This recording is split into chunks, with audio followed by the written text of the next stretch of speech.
everyone, welcome to episode 10 of season 2 of Contact Lost, a Polish podcast about competitive Warhammer 40k scene in Poland and abroad. I am your host Tweak, and with me today I have not one but two special guests. With me, I have Mr. Neil Kerr. Hello. Hi, dude. And I also have Daniel from the Swedish National Team. What's up? Hi, guys. So, listen, I brought you two in because at the beginning of November, there was a special event, a team tournament, a Swedish team tournament that you both participated in. And as far as I know, you've placed quite high. Is that correct? Yeah. I mean, some of us play better than others, but despite losing to us, yes. Oh, that's interesting. So hopefully we can get into that. So to all our listeners, yeah, this is the topic of today's episode. We are going to be discussing the Swedish Team Championship. Bear in mind, this was before the GW Dataslate, so it was still, let's call it, old rules, but I still think the rules didn't change the armies that much, and this is still quite. I don't know. My knights would have been significantly better.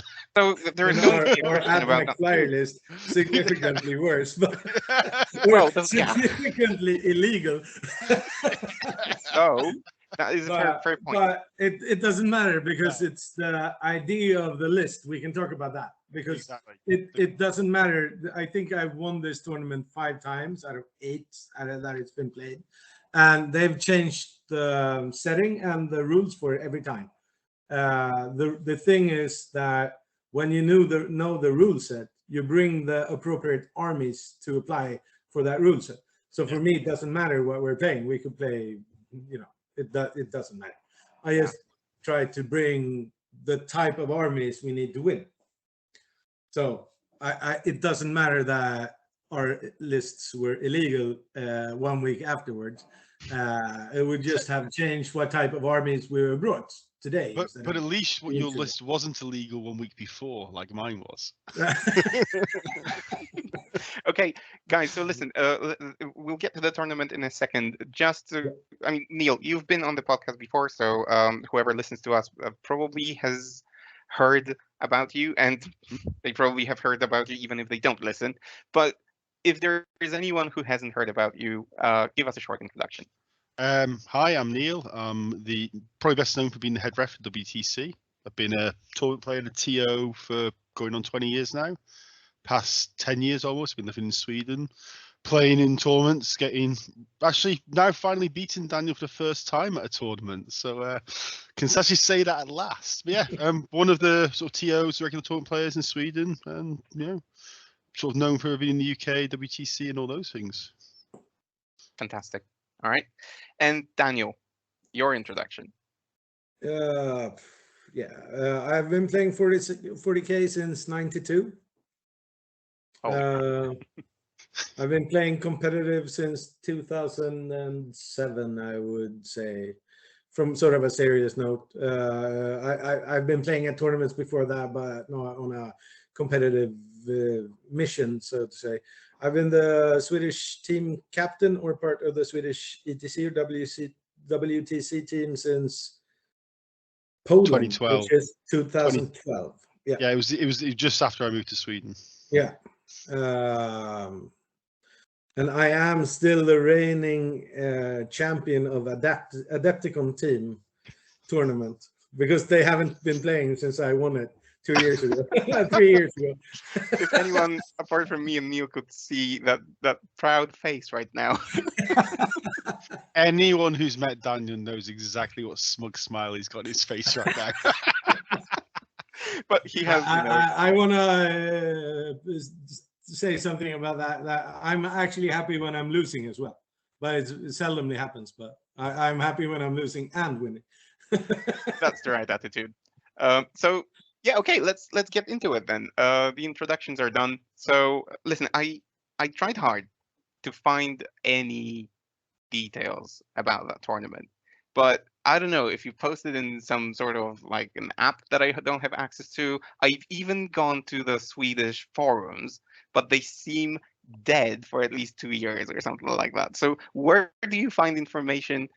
And let's get into that information. So how many players, how many teams? Is it like the Polish, Polish team championships that it's like almost like a holiday, a national holiday of Warhammer 40k, or is it just a tournament like any other? I can start with the soft points here, and then Neil can go into the hard points. The soft points here is it's the best tournament of the year. I wouldn't miss it for anything. Mm-hmm. And anyone that misses it is still home crying because they missed it. Anyone who doesn't set their alarm clock. Oh, yeah. It sells out in 20 minutes, and it's just a blast. It's a mix between I would say it's a mix between super competitive 40k and very casual gaming. Yeah. So normally I would say we have 34 teams and 4 players, something around there. This year it was a little bit smaller because when they announced it, they weren't sure about the COVID restrictions. So I think we were only 24 teams this year. Yeah. Yeah. So a little bit smaller, but it's still way above. No, it's actually only 96 people. But normally it's way above 100 people. Okay. And yeah, it's I haven't missed it since 2008, and I don't think I'll ever miss it. So that's the soft points of this. Mm-hmm. I would say every year there's maybe 5, 6, maybe 8 teams that are competing for the top 3 seats. This year, I would say it was a little bit less. I would say it was like 4 or maybe 5 that were actually trying to win it. And out of those 5, I think they ended up 1, 2, 3, 4, and 13 because we crushed one of the teams in the last round. So. Mm-hmm. Okay. Neil, for some data crunching, like was let's say the army spread quite even, or could you see people leaning towards specific armies? And then were the top teams, let's say, did they focus on the top armies really? So like Admech, Drukhari, Orcs, maybe Sisters, Grey Knights, or was the spread more even? I think it's like, as Daniel says, there is a big difference between the top teams and then a lot of the rest of the field are very much like a group of friends that have been going to this event I've been going to the event since I came to 2012 as well. But you've got some teams that are it's the same 4 friends that go, and maybe this might be the only tournament they do every year. So the spread of armies, I'd say, is pretty average. There's nothing. Most teams had a sort of a Space Marine variant. They probably had at least 2 of the other big hitters, be it Drukhari, Admech, and so on. But when you talk about how focused the lists are, I think that maybe only half the teams really focused in on what the meta would be, or to sort of deliberately counter the meta as well. So, like, I mean, you certainly saw. I mean, Daniel's team, you guys, they ran Drukhari, Admech, Iron Hands, and what was the Sisters? And Sisters. They came first. We came second. We had Sisters, Orcs, Dark Angels, and Knights. I'll get into why the Knights.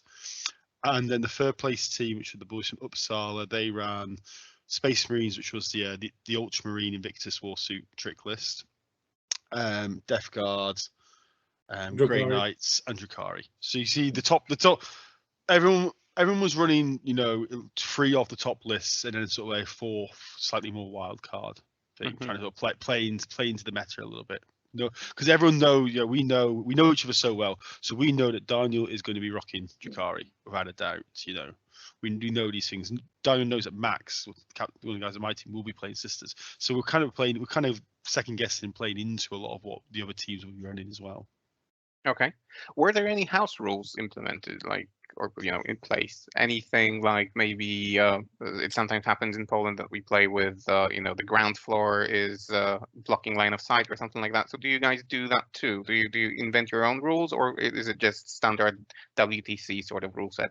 I would say it's pretty standard WTC set. The only difference here is 1,500 points, which actually, instead of 2,000 points, I would say that changes the meta more than you anticipated. Yeah. Because there are some lists. So, for example, we brought 6 flyers on 1,500 points. There's very few 1,500 points armies that can handle 6 flyers. I mean, there's very few 2,000 points armies that can handle 6 flyers. So we just, brute forced that aspect of army building. But except for that, I think it's standard WTC or GW rule set, I'd say. They had some very minor things regarding certain terrain pieces just to make them function a little easier, but there was nothing sort of like out there at all. Okay, so before we get to your games and how it went, I have one question that I've been asking my guests in previous iterations of the podcast, and that is, I listen to a ton of podcasts from the States, and it seems that in their tournament scene, it has become quite commonplace to use what they abbreviate as POT, so player optimized terrain. Which is basically players setting up the terrain before the game starts. What do you think of that? Is this something that you might consider implementing in Sweden, for example? And is this something that WTC might do at some point? I know as a TO, I ran a tournament in Sweden. Was it August, Daniel, my last tournament? Yeah. And I did a questionnaire afterwards regarding feedback on the terrain we use, and also put in there, what people like to see.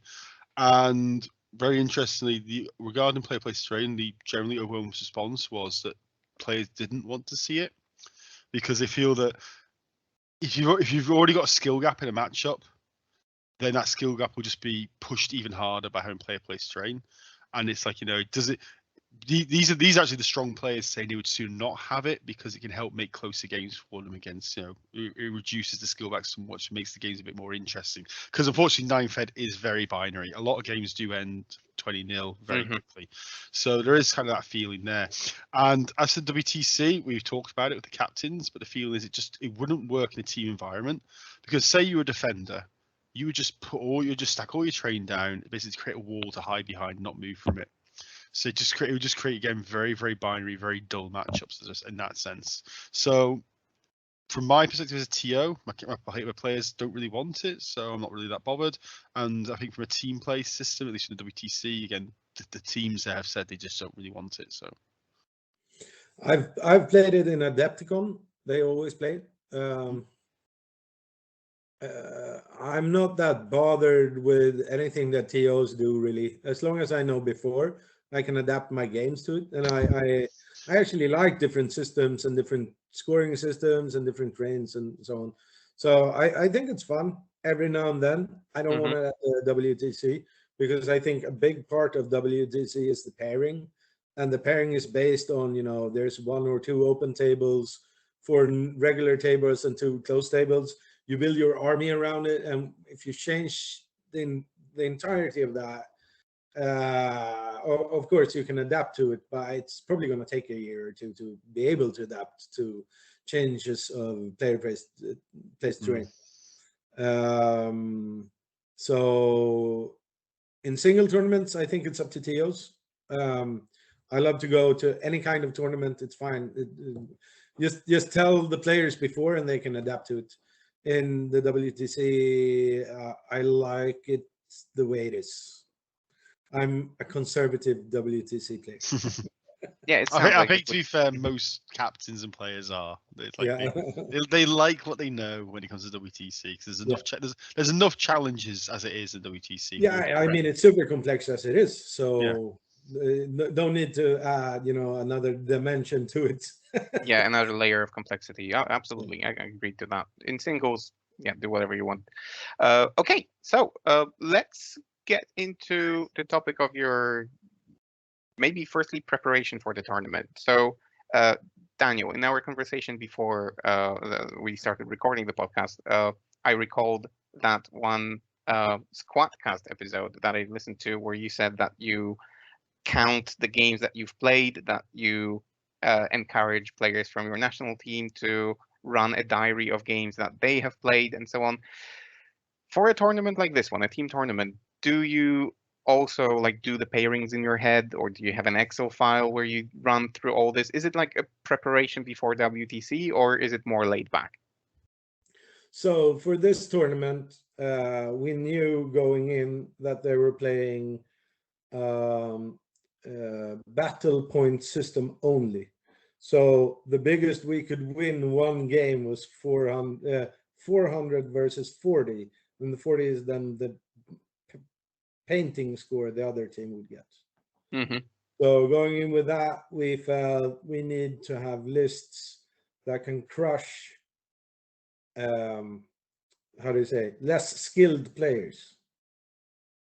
Because in theory, looking at the people going to the tournament, we knew there were only going to be like 4 or 5 other top tier teams, and we're probably only going to play 2 of them. If we can get 1,200 points in 3 games, there's no chance we're not going to win the tournament. So the way we built our armies were 1 first defender that always picked table first. It was our Iron Hand spread list. If he gets an open table, he can play against anything. It doesn't matter. Mm-hmm. So was it like a take all comers list, or was it was there some it was trick about basically it? dreadnoughts.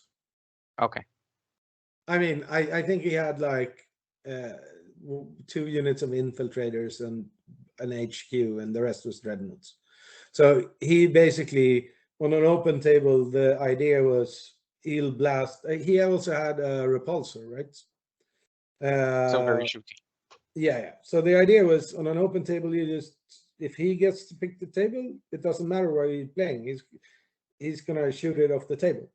Except for that, we had 6 AdMech flyers on 1,500 points. That was very broken. I think he lost 20 points out of 500 in 5 games. Mm-hmm. I played a super fast Drukhari list, which was tailored just to be like, yeah, if I get the close table, you can't shoot at me turn 1, turn 2, I advance and charge, and I don't have to kill everything. I just need to touch everything and put you in your corner, and then I'm gonna win the long game. And then we had a more take all comers sisters list. So we had the possibility of taking a ton of points in every game. As I said, like 1,200 points against 120 points in the 3 games against what we consider, less skilled newbie. I don't know what you want to call it, but less skilled adversaries. Mm-hmm. So we took I would say we took quite extreme lists. Except for that, we always every year do like an Excel where we go through all the lists and do like either a 20-0 system or a win-draw-loss system. Mm-hmm. So in this case, since the point swing is so big, I didn't want to go into like, I'm going to get 28 versus 56 because it's too it's impossible to do. Figure out the difference. So we only went with win-draw-loss. So was it like this green, yellow, red yellow, sort of? Yeah. Exactly. Yeah. Okay. All right, Neil, what about your team? Did you have the same sort of preparation or more laid back? Our preparation was a little bit haphazard because we lost a player early on, so we actually ended up getting Tom Adriani coming from Team Belgium, which opened up a lot of options to us, but also meant there was no real opportunity to sort of practice or do anything. Obviously, Tom was fighting from Belgium. Mm-hmm. We had an idea of as Daniel says, the players that come in, the teams you need to beat well in advance, and you know what those players generally play. So we kind of went at it like we went at it a different way. We went, and this is actually probably our biggest failing as well. We went at it as we'll have two really good strike lists. Tom with his orcs, he basically ran a 1,500-point version of the bucket list. That's it's now illegal, but was stomping obviously a lot. And Max with his sisters, because sisters are a very, very solid army and can score a lot of points. And then into that, we decided that I was going to run knights, because in 1,500 points, one big knight and a whole load of armigers, because a lot of people these days don't have the tech. I mean, I was walking around with 100 something toughness 7 wounds and then a big knight on top of that. Most people don't have the tech to deal with that. And again, team play, looking at the board, you can obviously try to engineer the board that I want rather than the board that's covered in obscuring terrain, and that would work quite well. And then our fourth option, we went for, I mean, again, this is our failing, we went for a more traditional sort of style. We should have gone for more an attacking list, but we went for a Dark Angel list, thinking this would be our easy put forward. This is our anvil list to put forward in games and just say, look, he'll take the bad matchups, tank the, still gain a lot of points. He knows he's going to, beyond Dark Angel player, he knows he's going to score between 70 and 80 points in every game he plays, just because of how the army plays. But he's not going to deny his opponent. And I think that was our failing there. My list didn't deny points well enough. My list would score a lot of points, but it wouldn't deny points particularly well. And Bjorn's list would always score a certain amount of points, but it wouldn't deny. And that was, I think, very much the difference between our lists and Daniel's team lists. We took 2 strike lists, one outside box as my knights, and then an anvil list. We should have gone for 4 strike lists, just as Daniel said, just gone for points. Because and the irony was, I mean, I read the rules package, so I knew what was going on. The other guys in the team didn't even realise what the scoring system was, Daniel, until he showed up on the Friday, which was a classic thing of read the rules pack, boys. And that literally was the difference, because as we probably go through the games, as Daniel said, you know, when we played Daniel's team, when we played the Uppsala boys and that, and played the other solid teams, there wasn't much in those games. There was like a kind of 20 to 30 points win to one team or the other, which out of 400 points is very little. We beat the Uppsala team with 12 and lost to you with 10. Yeah, it's out of 4 games, you know, it's basically draws all over the board. Yeah, so. we beat Uppsala by 30, which is again out of 400 and something is negligible. But what the difference was is when we played, as I say, the less competitive teams, you know, you guys tanked 270 points or something in the last round, like an enormous amount. And that's just the difference, was you guys had tailored the list to tank the big points when you got the opportunity, whereas we tailored our lists again to play the good team, to play the more competitive teams, and as a result we weakened ourselves the ability to get big points against the less competitive teams. And that was literally the decider. And we all talked about this on Saturday night as well, before the final round. Literally the game is we all knew how the tournament was going to go by that point because of this. So I mean, we won the first game with 350 versus 50. Yeah, that's the difference. I was capped on 80 though, so it didn't help us that much. But it just goes into account how do you say, how hard striking our lists actually were when we were on a roll. And in the last game we played, I would say, a good team. It's the Stockholm. It's the other Stockholm team, and we beat them 170 in difference. So, it's sort of. And for me, I don't want to give away all my secrets for winning TTT all the time, but for me, winning TTT is more about actually crushing the lesser teams and playing even or taking small wins against the good teams. And the way to do that is to have super offensive lists, aggressive lists. Okay, very offensive lists. I mean, they're both aggressive and offensive. So tell us about your games then. I think we can start with Daniel. Tell us how your list worked and who was your first opponent. Was there any history in that game? No, our first opponent. To be honest, I don't even remember the name of that team. It was like a fun bunch of people. We got our pairings, and luckily for them, there was a cap, so we could only win with 80 points in difference. I think we won with 350 points in difference. So, I mean, there's not much to say about it. It was very uneven, both in list construction, pairing especially, because we got basically whatever, we got all the pairings we wanted, and also in player skill. So that was very uneven, but we only went away with 80 points in difference because it was capped. And I don't know if I like it or dislike it. It's a way of doing it because obviously there's a certain amount of luck in the first round of pairing. And if we would have gotten 350 points in difference, I think we won the tournament with 367 points in difference. So if we would have got 350 points in the first game, you know, we could have just stopped playing. Pretty much.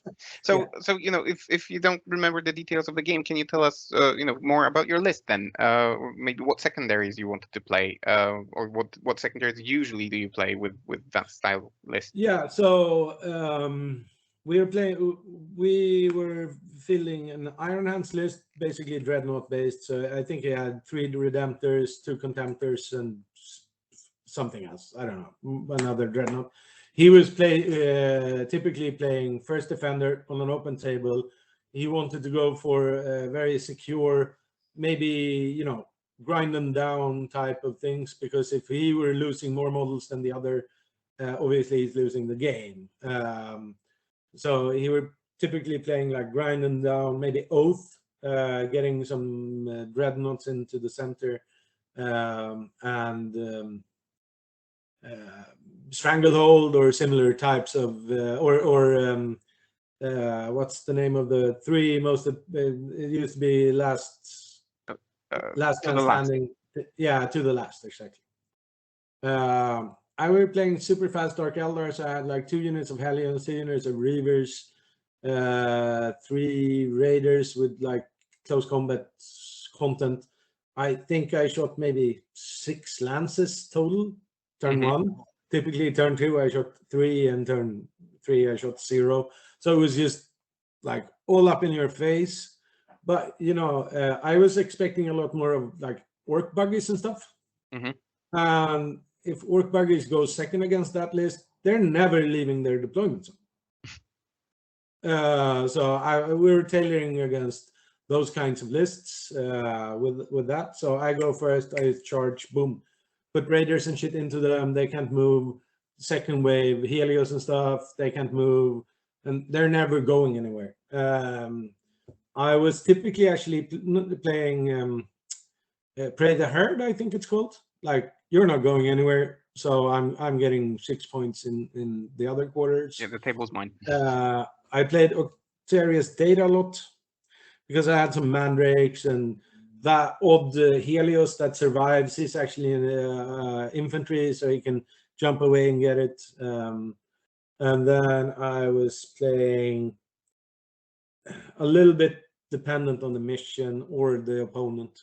Typically mission specific or opponent specific. So like, yeah, kill vehicles, kill monsters, kill whatever it is. Or I have typically played 2 units of Mandrakes. So I love, for example, Vital Intelligence mission, because if I go first, I just take all the center board objectives, teleport them away, and it's like an uphill just to get on the mission, get on there. And also, since my list is so fast, I can lean back. And if you go up to the center, I have charges all over the table. So it's so that's a mission I like a lot. Yeah, then sounds like a comprehensive toolkit that you brought. Yeah. Then we had the 6 flyers, so we had 3 bombers and 3 last cannon shooting AdMech flyers. I don't know the name of them. I actually don't know why he played that much. I just know he made games unfunny for his opponent. I assume he played like Engage, since it's all over the table. He probably played he kills more infantry than you kill vehicles, which is the AdMech specific one. He probably played, he had 6 units of infantry and 3 horses as well. So I guess he could play banners or similar missions as well. He was, when we did the pairings, I don't think he had anything except greens, and then he had like 3 yellows. One was actually against Neil. It was like, if I go first, I'm probably going to win. If he goes first, I'm definitely going to lose. You know, it wasn't a good matchup. Except for that, he only was, so he was like, whatever is left, you're going to play against that. And then we had the sisters players. He built his list around last man standing, or whatever it's called, because he wanted to be able to be aggressive, but always have like stranglehold and Stranglehold, Engage, and the 3 most expensive units alive. So he had a lot of the bodyguards, sacrosancts, Mhm. right? Mhm. And then he had characters around that, and so he did well. He was actually our worst performing list. We probably, in hindsight, we were talking about it before. We probably should have changed that list for a, 3 to 5 Dread Knight type of Grey Knight list. I Okay. think that would have really tipped our team over to the next, like, you're not gonna catch us ever kind of team. Mm-hmm. Okay. All right.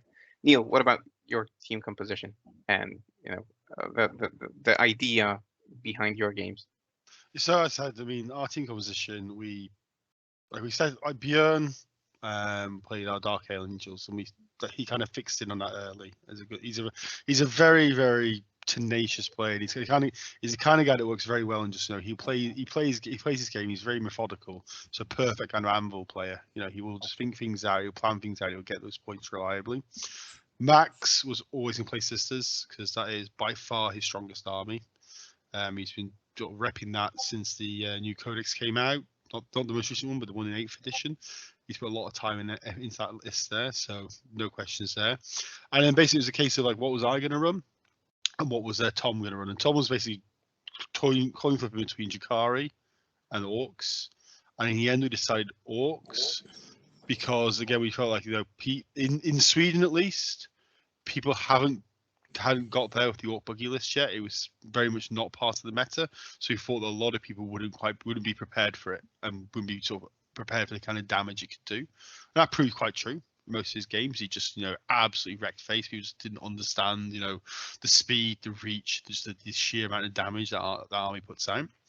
And then basically, me, it was a case of very typically me, I'm that sort of special butterfly. I have to do everything differently. And it was a case of like, I'll take a list that kind of goes against the meta a little bit and tries to create problems, ask questions of opposing teams. And we toyed around with things like Custodes and a few other options. And the end we settled on this night list, which was in the end, because originally I had a low forge on the army, but we were told like a week before the event I wasn't allowed to use it for sort of reasons. So I had a Crusader, a Helverin, I had Crusader, 3 Helverins, and 4 Warglaves. So I had 7 Armature bodies, and then the Crusader. And it's basically, I said earlier, it's just asking that question of a lot of teams, a lot of players. Can you deal with that much toughness 7 and toughness 8? Mm. And very few armies, outside of sort of Grey Knights and Thousand Sons, are the mass spites, and Orcs, because the buggy list has a really high damage, so high strength, high damage output. Most armies don't have an answer for that, and it plays ridiculously well into the Admech, the Drakari matchups as well. Like the Skitarii matchup, it just absolutely crushes it. And the Drakari matchup, as Daniel will explain, we talked about our game, you basically have one opportunity to win the game, and if it doesn't go your way, then you lose the Knights, basically. So yeah, and it worked to plan. Our first round, we played Pulp, which is one of the Gothenburg teams. They actually came 4th in the end. And it was quite funny. My opponent hasn't played 40k since the 2012 ETC in Poland. Wow. He's been playing War Machine at a ridiculously high standard internationally, Guild Ball, lots of other games. His game theory is solid as heck, but but obviously he's not played a lot of 40k. Mm-hmm. Prior to the tournament, he played one practice game, which was against me. So it was like, oh, here we go again. And going into that matchup, I just knew he's literally got one shooting phase against me. He's got to expose his anti-tank. He had 5 Ballistari in his list essentially. He's got to expose his anti-tank, and he's got to basically roll ridiculously hot in his first shooting phase because he will lose all his Ballistari in the second turn. And if he hasn't done enough damage in that one shooting phase, he loses the game. As it was, he took out 1 Armature, and then I just rolled his army, basically. He played the game incredibly well. He played really well for the primary points, and he still recorded a lot of primary points in the game. But, after my first shooting phase, he had no anti-tank, so it was academic at that point. Mm-hmm. And a lot of the time, that's how the games went. Opponents would have 1 or 2 anti-tank units in their army. and I would just basically position myself to target those out. And once that was done, I just basically Okay. my army just steamrolled up the board, and people didn't have an answer for it. It was only actually the very last game where I played somebody that had a good answer for the night list. Yeah, so maybe, you know, since we are a little bit pressed for time, maybe let's focus, if there was something like that, on the games that were an actual challenge to you. So, Neil, if you could tell us about a game, maybe that last game that, you know, maybe was there anything that took you by surprise, or why was it a challenge? It wasn't the last game I played. Tröger, who is a really solid player in Sweden. I mean, he's played the ETC many times, and he was playing sort of the Ultramarine, the Ultramarine Raven Guard list that's stomping a lot. He was playing the 1500 points of Ultramarines, so you know, 3 Redemptor Dreads with plasma cannons, 3 Victor War suits, and some chaff, other stuff to either to buff or to score. And you know, I'm playing my knights, and we ended up on a board that was we had quite a bit of obscure ruins on the board, and it's a case of he's going to take oath. He's going to put oath on my Crusader, and if my Crusader ever exposes itself first to those Redemptor Dreadnoughts, it'll die. They'll step out and kill it in one shooting phase. By the flip side, he can never expose his Redemptor Dreadnoughts to me, because if he exposes them first, then I'll get the one up on him. So those 2 units always play super cagey. And then there's a case of, well, he's going to deploy his Invictus aggressively, so I'll just deploy defensively, so he doesn't get any cheap first turn charges. And then he redeploys them, which he did.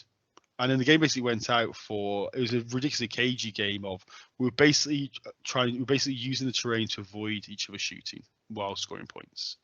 And in the end, it came down to a single, because I was playing Freeblade Lance, so I had to make leadership tests at the start of every turn, and I failed on the last turn of the game. I failed a leadership test on my Helverins, and it meant it couldn't fall back from combat, which therefore meant the Invictor Warsuit, who was on 1 wound, engaged in combat with it, survived. I didn't get the primary point. I didn't get a 15 on primary, and I only got 5, and it meant that Tröger won the game by 10 points. But it was an incredibly tactical game. Like we were, you know, checking the line of sight, measuring everything out, because it was just this incredibly cagey game that my core piece of the Crusader and his core pieces, the Redemptors, cannot expose themselves first, and the whole game kind of revolved outside of those models for pretty much the entire game as a result. So it was a very tactical game there. So you know, to sum it up, like any lessons learned from your participation in that tournament, anything, you know, that maybe our listeners could benefit from as well. Yeah, make sure the rest of your team reads the rules pack and understands the scoring system and designs their list to do it. No, I mean it's a fantastic tournament, and you know, hats off to Daniel. You know, they built the list for the tournament better than we did. That is literally it, and therefore they deserve to win the tournament as a result. So there's no questions there. So it's just that, you know, you take the time to understand what event you're playing and what's the win requirement. I'm really again, we were more focused in on making sure we beat teams like Daniel's team, like the Uppsala boys, and that missed the whole point that to win the tournament, it wasn't to beat those guys, it was to really crush the other guys. We missed that point, and we didn't have the list that could do it for us as a result. Okay, all right, Daniel. Any challenges that you faced in that tournament? Any games that that you remember because they were like a tough nut to crack or something like that? I mean, from a team perspective, we actually had problems doing the pairings against both Neil's team and the other good team, Uppsala. It was they had really solid lists, and I much agree with Neil's perspective of it. I think they had maybe in our pairing, maybe even the better lists than we did, but it didn't matter in the format we were playing in. And I would say the same about Uppsala. We had big problems, and especially in that TTT, this tournament, I hardly ever lose, because with pairings and the extreme type of lists I'm generally bringing, it means that we pair into like wins. But I lost both against Neil and against Johan in the Uppsala team, and both those matches were interesting and relevant. I actually had Neil as a green pairing, so But after the game, I think we both agree that it's like a little bit of a coin toss, sort of. It is. I mean, I had it down as, you know, Daniel kills the Crusader, or I win. Yeah, That was literally that was my description of that game in our pairings matrix. It was a 20. It was a flip. It was a 20-0 one way or the other. yeah. No, but it didn't turn out that way. It was No, it didn't. 55-88, but it was. We both played the mission very well. Yeah. But from a pairing perspective, we had some challenges.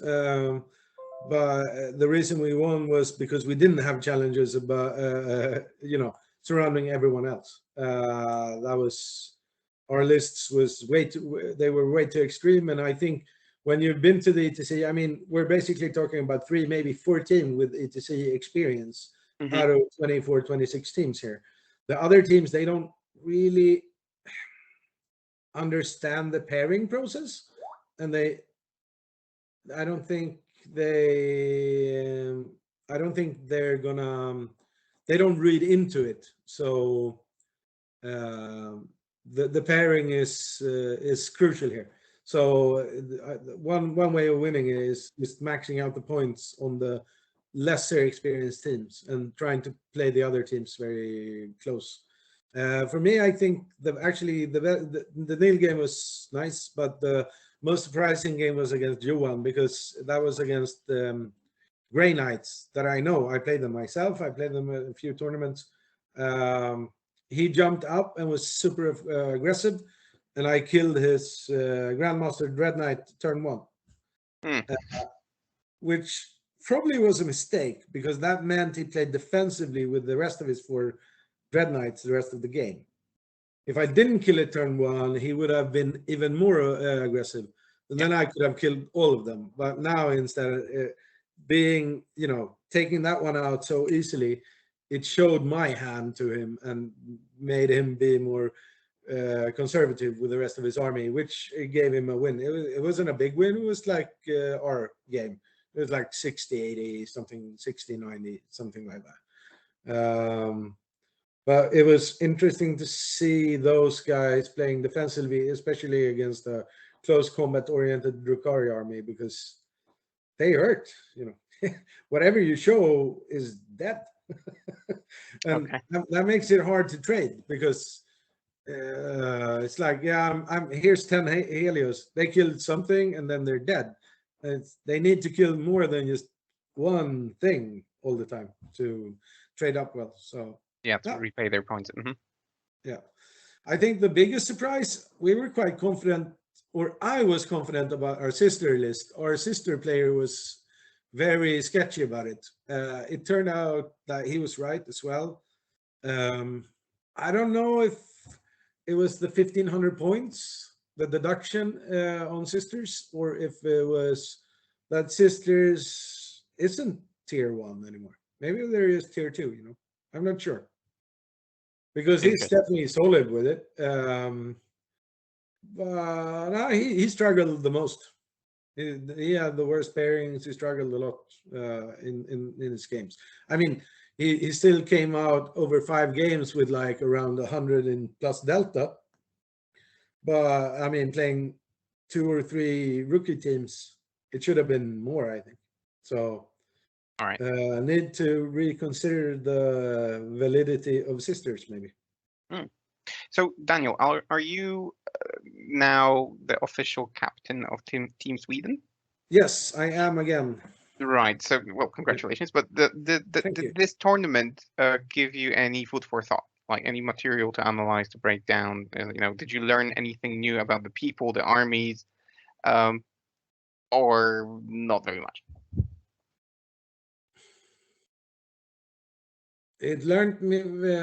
It gave me some things to think about, and then 1 week after Games W came out with a change to the game, so not that much about players.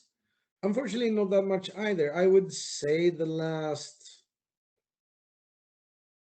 I don't know, maybe 10 years, 8 years for sure, we've had like a solid base of 15 good players that are always on the sort of rooster, the short list of ETC players, and then every year we get maybe one or maybe if we're lucky 2 new players. So typically the team has never been since 2012. The team, I don't think it's ever been the same, but there's like a group of maybe 20 people over these years that have been circling around. I think it's a little bit different this year. I picked 5 players. One of them are myself included.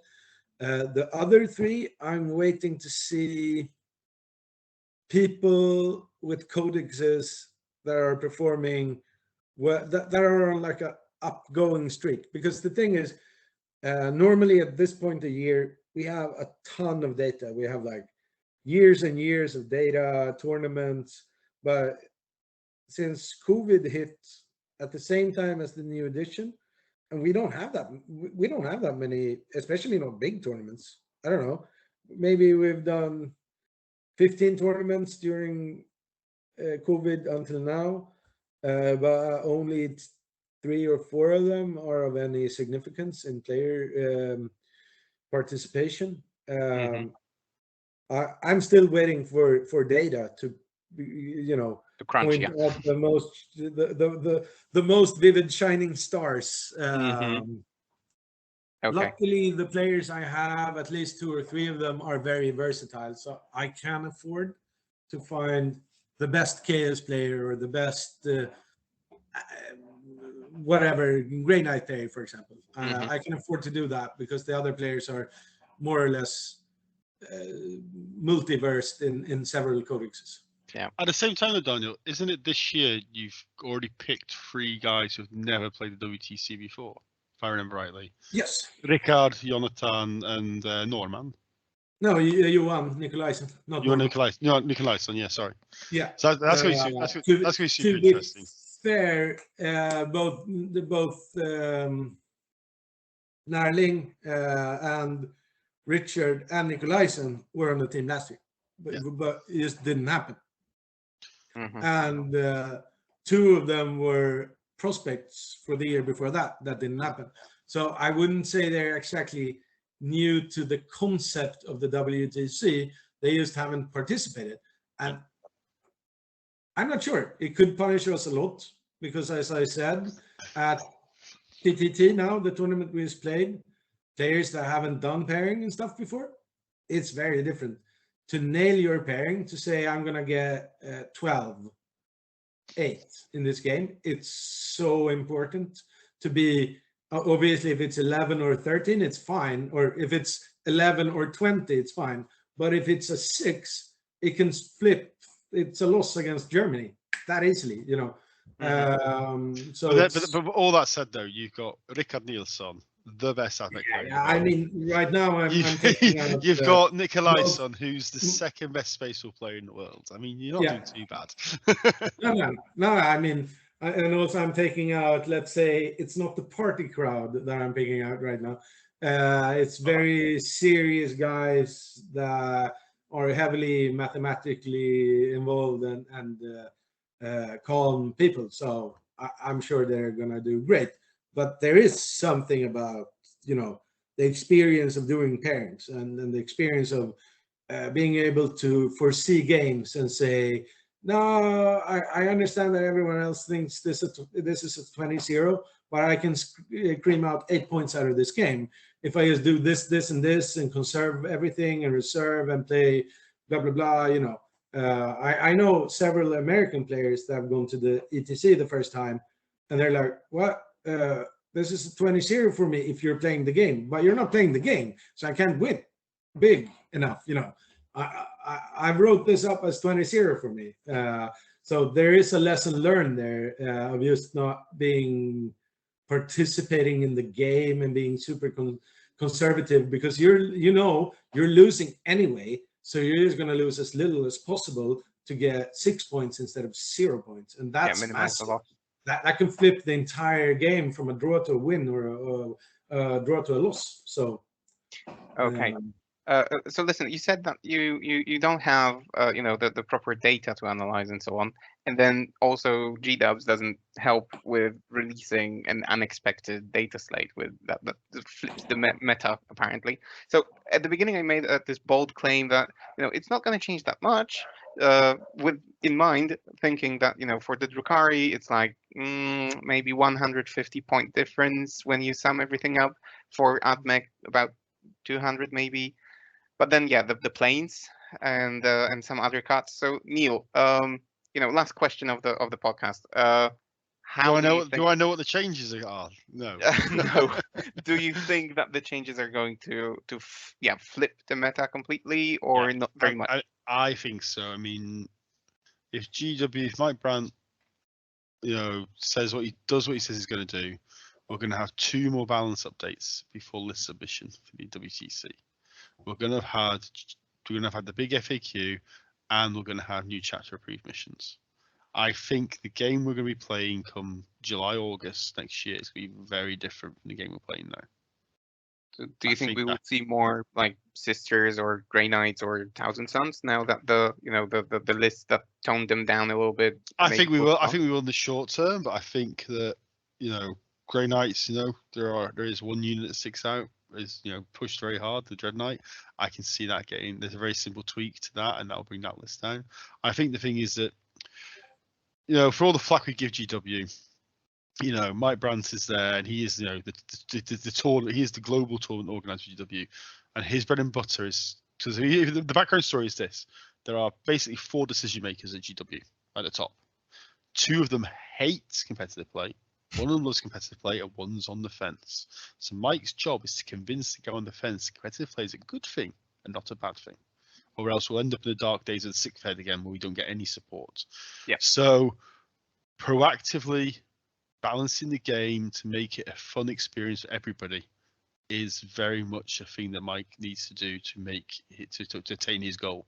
Because at the end of the day, if they're going to constantly get 9 months, 10 months of people shit talking the game on the internet everywhere, then the guy on the fence is going to go, oh, these competitive players are all douchebags. I'm not going to listen to them anymore. Screw competitive play. So I think that the game is going to be in a much better place going forwards now that this is going to happen, and it's going to happen regularly. Okay. Does it affect your armies, the ones that you play? Currently, no. Because I haven't actually I haven't updated my Admech for 9th Fed, so I actually only own 2 planes currently as it is. Overall, it's going to affect all armies. Yeah, it will. Because it will shift the goalposts in a positive way. That's also from a team perspective why picking up 8 players that are best at the codex now is a bad idea, because you don't know where the state of that codex is in 6 months. So does it complicate your life or the life of, I don't know, Isik, for example, who is the organizer of WTC? Like, do you think that he will have to adjust, for example, the cutoff date to GW's release? Nah, because the real decision maker is Tom Adriani. Sorry, come again? I was going to say no, because it's not Ishik that makes the big decisions like that. It's Tom Adriani, and Tom Adriani is a playtester, so Tom Adriani knows what's coming. Okay. So there will be. I mean, I'm not saying there'll be no surprises that Tom tells you, because obviously Tom doesn't tell anyone anything. But I would not be surprised to find that certain things that come like list submission, that things like any big FAQ change, any big balance changes, will have been taken into account with when the list submission is. Because that would make sense. It would be really crap to do list submission and a week later GW drop a balance change or drop a big FAQ. So I think he will try to speak with GW, because again we're very much working to get GW on board with the IWTC. Is a good thing as well. So he's very much there on the inside. They're seen as a positive force already. A lot of the guys who contribute to the WTC FAQ now help contribute to the GW FAQs, at least put forward stuff for consideration. And we're building a very positive relationship there. So this would be another thing as well. Cool. Okay. But it does complicate the captain's role a lot, I think. It does. Because if I'm picking out something in March, that looks awesome with a player that looks awesome with it, it could be horrible in May. Yeah, but that comes back to your thing, Daniel. You want to be picking players just as much for their ability rather than what they're delivering on what the latest broken list is. Yeah, so that's what I started out by saying. If you just picked a team of 8 players with the best lists right now that has 0 versatility, you're in trouble as a captain, because obviously buggies are out and flyers are out, and we don't know. Dread Knights might be out in January, and who knows? Taloses are out in March. Things will change and get switched around. So you need to pick players that have more of a good idea and a feeling of the game, and that can play a larger variety of lists. I think that's the key for a successful team, and adaptable players, that are ready to go. Okay, so apparently mech guns are back in, so I'm going to buy 18 of those, or 3D print them, or whatever they do. Or win the Adepticon Team Championships, you get them all free.